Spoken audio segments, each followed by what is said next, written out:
It's 5 minutes to 8, and we're joined now by Dr. Thandi Ndlovu, the executive chairperson, Motheo Construction Group. She also won the BWA's Businesswoman of the Year award for 2013. Dr. Ndlovu, good morning to you. Welcome. Good morning, Tim. Thank you. And good morning to your listeners. Well, we talk about transformation in the different sectors of the country's economy, construction being one of them. Are you making strides in this sector? Is there enough transformation taking place?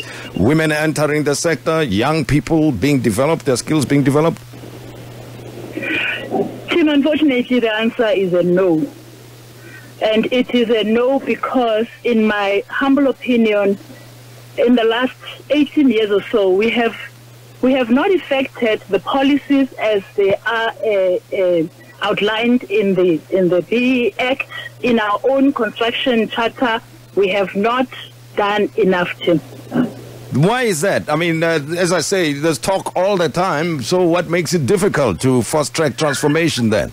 And how would transformation look like to you? What would you see? Would you like to see that will tell you that indeed transformation is taking place? Good question, Tim. Why it has not happened, I believe it is because we have tended as a sector to rely too much on ticking boxes.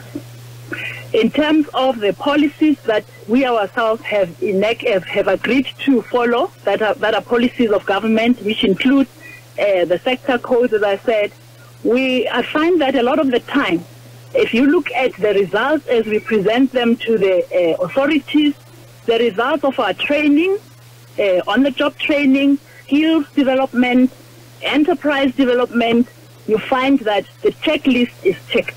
However, if you go back and you look at these individuals who are alleged to have been trained, you bring them onto your side. They would have had the training, so the employer would have received the requisite tick. However, when you put them on the job, you just realize that it was window dressing to get the tick. If you look at the women in particular and youth getting into the sector and getting mentored, incubated by established companies such as Motheo and many others, whose names I shall not mention because we all know them, we find that we are so much behind him. Just this morning, I was listening to your interview with Minister Rob Davies, who was saying in China, and he's in China as we speak, he says the large players are the ones that are incubating and mentoring the smaller companies, and that is where the recipe lies. And in our country, unfortunately, the mentorship, incubation, enterprise development of smaller companies that belong to youth and to women and to previously disadvantaged people is lacking behind. And I believe that there is just no determined willpower to do it.